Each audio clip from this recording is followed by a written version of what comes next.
Pilipinas. Alam mo, maraming dahilan kung bakit maraming hayop ang nai-extinct, pero isa lang ang malinaw dyan. Malaki ang papel ng mga tao sa pagkaubos ng kanilang populasyon. Kaya sa video na to, pag-uusapan natin kung ano ba ang mga hayop na kabilang sa endangered mammals at kung bakit ito nangyayari. Bago tayo mag-umpisa, una sa ating listahan ay ang Philippine deer. Minsan na itong nagkalat sa buong Pilipinas, ngunit ngayon makikita na lang sila sa piling lugar gaya ng Luzon, Mindoro, Catanduanes at Samar.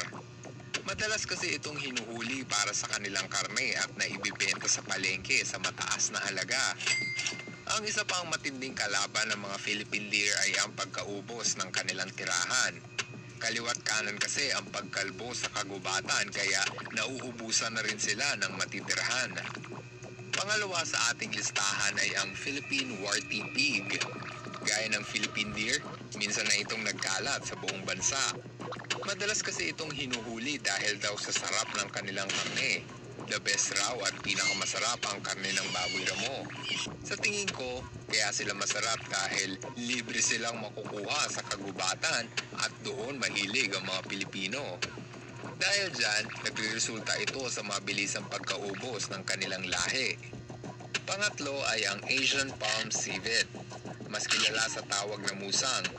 May kita ito sa buong Pilipinas at sa karatig na bansa. Ang hayop na to ay nagsimulang sumikat dahil sa produkto ng kopi luwak.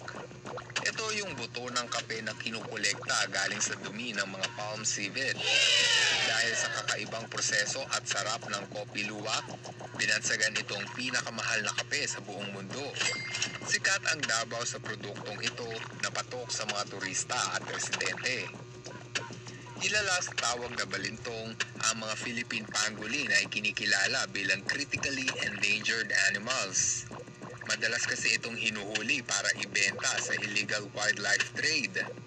Maliban sa pagkain ng kanilang karne, ang kanilang armor o yung matigas nilang balat ay kinukolekta upang gamitin sa traditional Chinese medicine.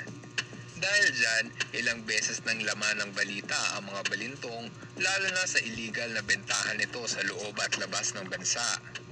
Para makilala natin ang susunod sa listahan, kailangan nating lumipad papuntang Mindoro. Ito ang mga tamaraw. Isa ito sa pinakananganganib ng maubos na mammal sa Pilipinas.